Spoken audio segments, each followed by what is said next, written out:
Santa Cruz দ্বীপ, যেখানে 816 জন মানুষ কোনো মতে ঠাসাঠাসি করে তাদের জীবন পার করছেন। জনসংখ্যা এখানে এতটাই বেশি যে একজন মানুষ পুকুরের মলের পাশেই তার দৈনন্দিন ব্যায়াম করছে এবং বিশৃঙ্খল জীবনের নতুন পরিবর্তন শুরু করে। এই দ্বীপে আসার পর থেকে চারদিকে শুধু মানুষ আর মানুষ দেখতে পাচ্ছি আমরা।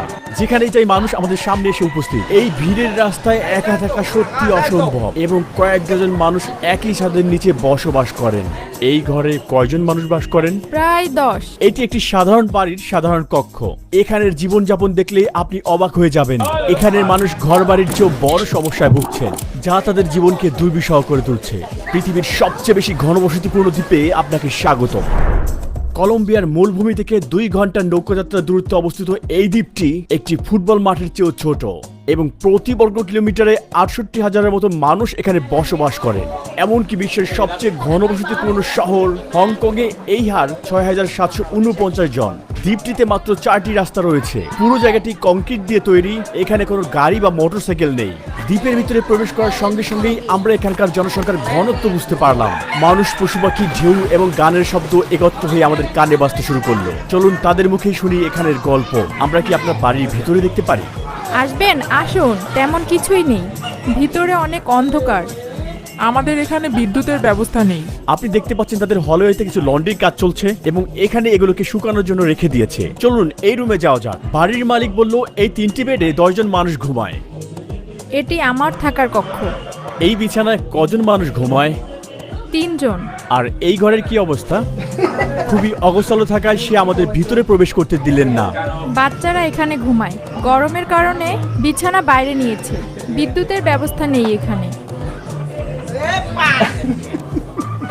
7টি ছেলে মেয়ে এই ঘরে থাকে। ঘরের প্রতিটি জায়গা তারা ব্যবহার করে, এমনকি দেয়াল পর্যন্ত, কারণ তাদের কোনো ওয়ার্ডরোব নেই। তাই জামা কাপড়, জুতা সব ঝুলিয়ে রাখে। পানি স্বল্পতার কারণে এখানে রান্নাঘর পরিষ্কার রাখা খুবই কঠিন। এখানে পানি পান ছাড়া সকল ধরনের ব্যবহার যত সম্ভব পরিহার করার চেষ্টা করে। তারা এভাবেই রাস্তায় চুল কাটে। চেয়ারগুলো সর্বত্র ছড়িয়ে আছে। বাচ্চারা সবসময় এরকম দৌড়াদৌড়ি করছে। এখানে 220টি পরিবার অবৈধভাবে নির্মিত ঘরে বাস করে। এখানে কেউ জমির মালিক নন এবং কারো অনুমতি নেওয়ার প্রয়োজন হয় না। তারা যেখানে ইচ্ছা সেখানেই বাড়ি বানায়। যদি পর্যাপ্ত জায়গা না থাকে তাহলে বাড়ির উপরে বাড়ি বানায়। একটি বাড়ির সাথে আরেকটি বাড়ি এতটাই কাছে যে কখনো কখনো এক পাশ থেকে অন্য পাশে বের হতে হলে আরেকটি বাড়ির ভিতর দিয়ে বের হতে হয়। দ্বীপটি সম্পর্কে আমরা যখন আরো বিশদভাবে জানবো, আমি আপনাদের বলবো এটি কেন ভবিষ্যতে আরো ভয়াবহ রূপ নিবে। এই সব কিছুর জন্য জনসংখ্যা দায়ী। থালা বাসন ও অবশিষ্ট খাবার সব জায়গায় ছড়িয়ে আছে। কুকুরটি ফেলে রাখা একটি চামচ খাওয়ার চেষ্টা করছে। এখানে কেউ কেউ মাছ ধরছে, কেউ কেউ রাস্তায় খাবার বিক্রি করছে, কেউ আবার কনস্ট্রাকশনে কাজ করছে, কেউ আবার দ্বীপে থাকা লটারি মেশিনে ধনী হওয়ার জন্য তাদের ভাগ্য পরীক্ষা করছে। আর এগুলোর পাশাপাশি এখানে জন্মদিন পালন হচ্ছে। আর এখানে গানের শব্দ সর্বত্র শোনা যাচ্ছে। মানুষ এই স্বল্প জায়গায় শান্তি খুঁজছে। এটা কি আপনার নিজের বাড়ি নাকি এখানে ভাড়া থাকেন? আমার বাড়ি। এখানের গড় ভাড়া কত? এখানে কিছু লোক ভাড়া থাকে। কিছু লোক আছে যারা এখানের বাসিন্দা না। তারা $50 থেকে $75 ভাড়া দিয়ে থাকে। এছাড়া বিদ্যুৎ এবং ইউটিলিটি বিল দেয়। এখানে বড় বড় যৌথ পরিবার রয়েছে। বিবাহিত সন্তানদের তারা দ্বিতীয় তলায় থাকতে দেয়, কারণ এখানে থাকার মতো তাদের পর্যাপ্ত জায়গা নেই। এই দ্বীপটি কতটা ছোট তা আপনাদেরকে ভালোভাবে বোঝানোর জন্য আমি এটা শেষ প্রান্তে এসেছি, আর এখান থেকে হেঁটে চলে যাব অপর প্রান্তে। আর এই পুরোটা সময় আমি মোবাইলে টাইমার ব্যবহার করব। চলুন দেখি কত সময় লাগে। এই সংকীর্ণ রাস্তায় হেঁটে আমরা পথ খুঁজে সামনে এগিয়ে যাচ্ছি। এখানে গোপনীয়তা প্রায় অসম্ভব, কারণ যেখানেই যাচ্ছি মানুষ ছড়িয়ে আছে। এখানে মোট জনসংখ্যায় শিশুরাই আধিপত্য বিস্তার করে। মাত্র 4 থেকে 5 কদমের মতো জায়গায়ও শিশুরা তাদের কল্পনার খেলার মাঠ বানিয়ে ফেলে। দ্বীপটিতে একটি স্কুল, একটি গির্জা, একটি ক্লিনিক, একটি হোটেল, একটি রেস্তোরাঁ এবং 3টি বাজার রয়েছে। আজ থেকে 200 বছর আগেও এই রাস্তা কোলাহল মানুষ কিছু এখানে ছিল না। প্রচলিত আছে কিছু জেলে এই দ্বীপটি আবিষ্কার করেন। এরপর ধীরে ধীরে তারা তাদের পরিবারকে নিয়ে এখানে বসবাস করতে শুরু করেন। মশার উপদ্রব থেকে বাঁচতে তারা এটা করেছেন। এরপরে প্রবল পাথর, শামুক এবং বজ্র চাপিয়ে এই দ্বীপটিকে বাড়ানো হয়েছে। 2 মিনিটেরও কম সময় লেগেছে। আমরা 94 বছরের একজন মহিলাকে পেয়েছিলাম যে এই দ্বীপ সম্পর্কে সবকিছু জানে। তার জন্ম এখানে, সেখানেই আছে, একদিনের জন্য কোথাও যায়নি।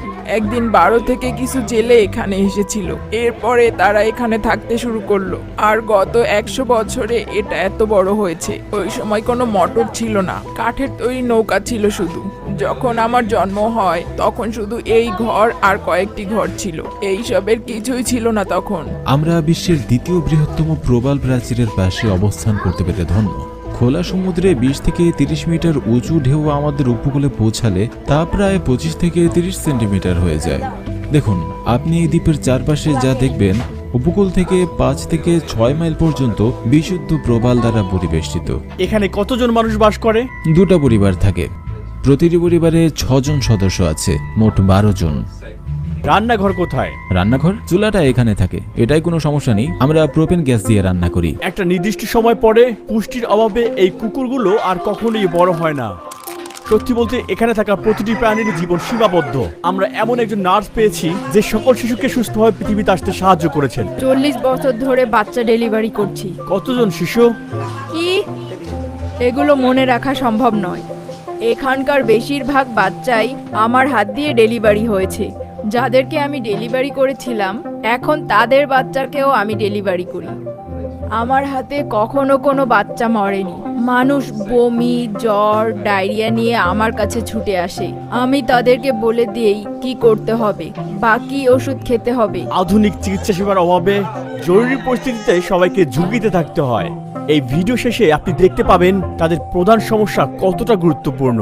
যাই হোক, এখানকার স্থানীয় মানুষের মতে এখানে একজন মানুষ গড়ে প্রায় 85 থেকে 90 বছর বাঁচে। আমার বোন 103 বছরে মারা গিয়েছে। মানুষ এখান থেকে চলে যায় শুধুমাত্র মৃত্যুর পরে, কারণ এই দ্বীপটিতে কোনো কবরস্থান নেই যেখানে মৃত্যুর পরে কেউ তার ভালোবাসার মানুষকে কবর দিতে পারবে। মৃতদেহগুলোকে অনুষ্ঠান করে একটি কবরস্থানের চারপাশে ঘোরানো হয়, তারপরে নৌকায় করে মূলভূমিতে নিয়ে তাকে সমাহিত করা হয়। গড়ে একজন মেয়ে এখানে কত বছর বয়সে বিয়ে করে বা বাচ্চা নিয়ে থাকে? সাধারণত এখানে একটি মেয়ের বয়স যখন 16 বছর তখন বিয়ে করে এবং বাচ্চা নিয়ে থাকে। এগুলির প্রমাণ করে এখানে জনসংখ্যা কি হারে বৃদ্ধি পাচ্ছে। একটি পরিবারে সাধারণত কয়টি বাচ্চা থাকে এখানে? 2 থেকে 5 জন পর্যন্ত। এখানের পারিবারিক জীবন অনেকটা ভিন্ন রকম। কোনো রকম আনুষ্ঠানিক বিবাহ ছাড়াই অধিকাংশ দম্পতি এখানে বসবাস করছে। এছাড়াও একাধিক সঙ্গীর সাথে সন্তান লাভ করাও এখানে স্বাভাবিক ব্যাপার। সে বিবাহিত? আমার স্বামী আছে, কিন্তু আমি বিবাহিত নই। মানে আমরা স্বাধীন। এছাড়াও মানুষ তাদের ব্যক্তিগত বিষয় নিয়ে ভাবে না, তারা সবসময় তামাশা করে বেড়ায়। এই দ্বীপটির সবচেয়ে বড় সমস্যা হলো আবর্জনা। এর কিছু অংশ সমুদ্রে চলে যায় এবং বাকি অংশগুলো মূল ভূমিতে চলে যাবে। আপনি যেখানেই যান গন্ধ এবং মশার উপদ্রব পাবেন। ভিডিও হচ্ছে অধিকাংশ বজ্রই সমুদ্রে লুকানো। কোনো দ্বিধা না করেই ময়লার পাহাড় তারা সমুদ্রে ফেলে দেয়। তাদের কাছে সমুদ্র যেন ময়লার ভাগাড়। প্লাস্টিক, কাঁচের টুকরা, ধাতব টুকরা এগুলো দ্বীপের আবর্জনার সমস্যারই অংশ। অবিশ্বাস্য হলেও সত্যি, এই সমুদ্রের তলদেশে টয়লেটও পাওয়া যায়। এই দূষিত পানিতে থাকা কাঁকড়া এখানকার মানুষের অন্যতম প্রধান একটি খাবারের উৎস। এই ভাঙা খাঁচা দিয়েই তারা এই প্রাণীগুলোকে শিকার করে থাকে। সমুদ্রে কিছু প্লাস্টিকের ব্যাগ ভাসছে, ওইখানে মানুষ মাছ ধরছে আর সেখানেই মহিলারা কাপড় ধুচ্ছেন। এখানের জীবন বিশৃঙ্খল। এখানে বিদ্যুৎ এবং পানীয় জলের প্রাপ্যতা আবহাওয়ার উপর নির্ভর করে। এভাবেই সোলার প্যানেলের মাধ্যমে তারা দ্বীপের জন্য প্রয়োজনীয় বিদ্যুৎ উৎপাদন করে। আমাদের 380টি সোলার প্যানেল এবং 180টি ব্যাটারি রয়েছে, যা আমাদের সবকিছুর জন্য বিদ্যুৎ শক্তি সরবরাহ করে। সূর্যময় আবহাওয়া থাকলে 12টা থেকে বিকেল 5টা পর্যন্ত বিদ্যুৎ সরবরাহ করা হয়। দ্বীপে এমন কিছু আছে যেটা সে পরিবর্তন করতে চায়? যদি সুযোগ থাকতো বিদ্যুৎ ব্যবস্থার পরিবর্তন করতাম। সমস্ত পানীয়গুলো গরম। আপনি টমেটো এবং মরিচ দেখতে পাচ্ছেন। পর্যাপ্ত বিদ্যুৎ না থাকায় এগুলো তাজা রাখা সম্ভব নয়। জেনারেটরে বিদ্যুৎ উৎপন্ন হচ্ছে। ঔষধ সহ প্রয়োজনীয় সকল দ্রব্য দ্বীপের রাস্তায় গড়ে ওঠা এই 3টি বাজারেই পাওয়া যাচ্ছে। এটি হলো দ্বীপের বাণিজ্য কেন্দ্র। এখানে আরেকটি দোকান, চাইলে এখান থেকে টি শার্ট এবং শর্ট কিনতে পারেন। আমাদের এখানে প্রচুর বাতাস। বাতাসের দ্বারা বহিত লবণ আমাদের ডিভাইসের ক্ষতি করে। খাবার পানি সংগ্রহ নিয়ে তৈরি হয় আসল যুদ্ধ। যেহেতু কলের পানির ব্যবস্থা নেই, তাই তারা এভাবেই পাইপ দিয়ে বৃষ্টির পানি সংগ্রহ করে। এক ফোঁটা পানিও নষ্ট করা যাবে না। আমরা অনেক কষ্ট করি। এখানে স্বাস্থ্য কেন্দ্রের নিচে আমাদের একটি কমিউনিটি ট্যাঙ্ক আছে, যাকে আমরা দ্বীপের ফুসফুস বলি। যখন বৃষ্টি হয় তখন এখানে আনন্দ এতই বিপুল যে আমরা সেদিন পার্টি করতে চাই। এখানে খরা আমাদের ভয় দেখায়। এখানে বৃষ্টি হতে 7 থেকে 8 মাস সময় লাগে। আমরা সেই মূল্যবান তরল সংগ্রহ করি এবং তারপরে আমরা তার সকল পরিবারের মধ্যে বিতরণ করি। নৌবাহিনী আমাদের এখানে যে সমস্যা তা দেখে। তারা মেয়রের অফিসকে তাদের জাহাজ ব্যবহার করতে দেয়, যাতে তারা আমাদের জন্য কিছু জল আনতে পারে। এখন আমাদের নিকট জল রয়েছে। বৃষ্টি হওয়ায় সব ট্যাঙ্কি পূর্ণ। এছাড়াও দ্বীপে কোনো নর্দমার ব্যবস্থা নেই। যদিও বৃষ্টি পানি সরবরাহের ক্ষেত্রে সুখবর বটে, কিন্তু এই বৃষ্টি ঝড় তাদের জীবনকে দুর্বিষহ করে তোলে। যেহেতু দ্বীপের সম্প্রসারিত এলাকাগুলো শক্ত নয়, প্রাকৃতিক দুর্যোগ ঘরবাড়ি এবং রাস্তাকে অনুপযোগী করে তোলে। এই দ্বীপের কোন দিকগুলো তার পছন্দ নয়। শুধু খারাপ বিষয় হলো বর্ষা মৌসুম। যখন বৃষ্টি হয় তখন জোয়ার বাড়ে। এইসব রাস্তাগুলো সমুদ্রের জলে প্লাবিত হয়।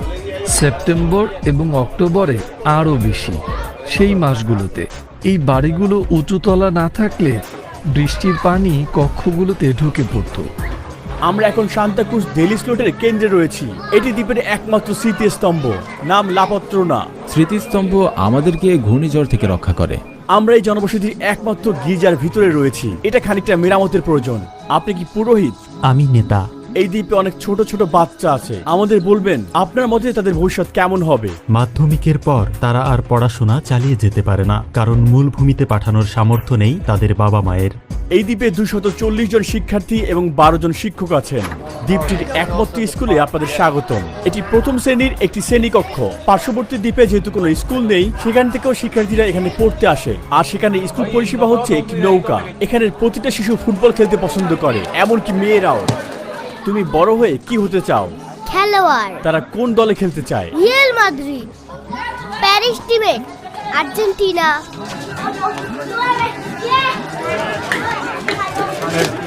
স্থানীয়রা পর্যটন থেকে তাদের জীবিকা নির্বাহ করে। এটি জাতীয় উদ্যান হিসেবে স্বীকৃত। দ্বীপটিতে প্রবেশের জন্য তারা $2.5 চার্জ কেটে নেয়। প্রতিদিন শত শত পর্যটকের আগমনে এখানে রাস্তায় আরো কোলাহল দেখা যায়। আমাদের কাছে পর্যটকেরা ঈশ্বরের আশীর্বাদ। তারা সরাসরি বা পরোক্ষভাবে কর্মসংস্থানের উৎস। উদাহরণস্বরূপ আমি একজন বারটেন্ডার। এখানে একজন ব্যক্তির দৈনিক গড়ে বেতন কত? এটা সিজনের উপর নির্ভর করে। ডুব দেওয়ার লোক আছে, সে যদি ভাগ্যবান হয় সে প্রতিদিন $30 উপার্জন করতে পারে। পর্যটক কম থাকলে সে মাত্র $15 উপার্জন করতে পারবে। একজন বারটেন্ডার পর্যটন মৌসুমের উপর নির্ভর করে ব্যয় এবং শ্রমিকদের অর্থ প্রদানের পরে প্রতিদিন $50 উপার্জন করতে পারে। এখানে পর্যটকদের জন্য একটি অ্যাকোয়ারিয়াম নির্মিত হয়েছে, যেখানে স্থানীয় মাছ, সমুদ্রের কচ্ছপ, এমনকি হাঙরকেও খুব সীমিত জায়গায় রাখা হয়েছে এবং পর্যটকদের এই প্রাণীদের সাথে সাঁতার কাটার অনুমতি দিয়েছে। এই জায়গাটি স্থানীয় অর্থনীতিতে উল্লেখযোগ্য ভূমিকা রেখেছে। কিন্তু মানুষ আসলে পরিবেশ তাদের জন্য কি সরবরাহ করছে তার মূল্যায়ন করে না। অতিরিক্ত মাছ ধরা এবং সমুদ্র দূষণের কারণে তাদেরকে মাছ আমদানি করতে হচ্ছে। আপনি যদি এখন মাছ ধরতে যান তখন আর আগের মতো একই পরিমাণ মাছ ধরতে পারবেন না। এখন রেস্তোরাঁয় যে মাছ আছে সেগুলো মূলভূমি থেকে এখানে আনা হয়। এই দ্বীপের একমাত্র হোস্টেল এটি। চলো ভিতরে যাই। এখানে পর্যটকদের জন্য একটি শান্তিপূর্ণ পরিবেশ তৈরি করা হয়েছে। এইটি হলো কোলাহলের মধ্যে একটি নীরব আশ্রয়ের স্থান। এত ভিড় সত্ত্বেও দ্বীপে নিরাপত্তা দেওয়ার জন্য একজনও পুলিশ নেই। যেহেতু এই দ্বীপের একে অপরকে সবাই চিনে, তাই তারা এটার প্রয়োজন বোধ করে না। দেখুন, এখানে আমাদের 800 জন মানুষ আছে এবং আমাদের কোনো পুলিশ নেই। তারপরও আপনি ডাকাতি, ছিনতাই বা ছুরিকাঘাত ইত্যাদি দেখতে পাবেন না। আমরা এখানে শান্তিতে বসবাস করি। এখানে আমাদের পুলিশ হচ্ছে আমাদের বয়স্ক বুজুর্গ মানুষেরা। আমরা এখানে সম্মান বজায় রাখি। যদি কোনো ধরনের ঝগড়া, ভুল বোঝাবুঝি বা ঝগড়া হয়, বয়স্করা আমাদের নিয়ে বসে, কে সঠিক তা বের করে, তারপর আমাদের পরামর্শ দেয়। তারপর আমরা হাত মিলাই এবং মনোমালিন্য ভুলে ভাই ভাই হিসেবে থাকি। সব ঠিক হয়ে যায়। তার কি অন্য কোথাও যাওয়ার পরিকল্পনা রয়েছে? আমি সারা জীবন এখানে পার করেছি। এখানে আমার জন্ম আর এখানেই মরবো। সন্ধ্যায় এখানকার বাসিন্দারা আরো সক্রিয় হয়ে ওঠে। আবহাওয়া শীতল হওয়ার কারণে সর্বত্র মানুষে ভরে যায়। সূর্য অস্তের সাথে সাথেই দ্বীপটি পুরোপুরি অন্ধকার হয়ে যায়, কারণ রাতে এখানে বিদ্যুতের ব্যবস্থা নেই। আলোর জন্য মানুষ মোমবাতি এবং মোবাইলের ফ্ল্যাশ লাইট ব্যবহার করে। তারা দিনে এটিকে চার্জ দিয়ে রাখে যাতে রাতে ব্যবহার করতে পারে। বেশিরভাগ মানুষ রাতে তাদের ঘরের বাইরে চলে যায়, কারণ ঘরগুলো খুব ছোট এবং অন্ধকার। তাছাড়া ঘরের ভিতর করার মতো কিছুই নেই। অন্ধকার দ্বীপে আনন্দকে কখনোই বাধাগ্রস্ত করতে পারে না। এখানে ছোট্ট একটি বার রয়েছে যেখানে সবাই জড়ো হয়। রাতের বেলা তারা এটি পান করে থাকে। এখানে সবসময় ল্যাটিন মিউজিক শুনতে পাওয়া যায়। মানুষ এখানে একসাথে নাচ গান করে। কেউ কেউ এখানের খুবই জনপ্রিয় খেলা ডমিনো খেলে। সেই জন্মদিনের পার্টি আমরা এখনো দেখতে পাচ্ছি। এই অনুষ্ঠানের আবর্জনাগুলো এখানে জড়ো করা হয়েছে। বেশিরভাগ মানুষ বাকি বিশ্ব থেকে নিজেকে আলাদা করেছে এবং তারা কখনোই এই জায়গা ছেড়ে যায়নি। তাদের এই ক্ষুদ্র দুনিয়া থেকে বের হওয়ার অথবা উন্নত জীবনযাপনের কোনো ইচ্ছাই নেই। এই সম্প্রদায়ের তাদের জন্মভূমির প্রতি গভীর বন্ধন রয়েছে। তারা সবসময় ইতিবাচক মূল্যবোধের উপর জোর দিতে পছন্দ করে। সান্তাক্রুজ ডেলি স্লোটের সবচেয়ে বড় সমস্যা হচ্ছে পরিষ্কার পানির অভাব এবং প্রচুর ময়লা আবর্জনা। এই দ্বীপটি এত মানুষ ধারণ করার মতো অবস্থায় নেই। নেতিবাচক দিক থাকা সত্ত্বেও এখানকার মানুষের সম্পর্ক পরিবারের মতো এবং তারা খুশি। ভিডিওটি দেখার জন্য ধন্যবাদ। আমাদের চ্যানেলটি সাবস্ক্রাইব করতে ভুলবেন না। দেখা হবে।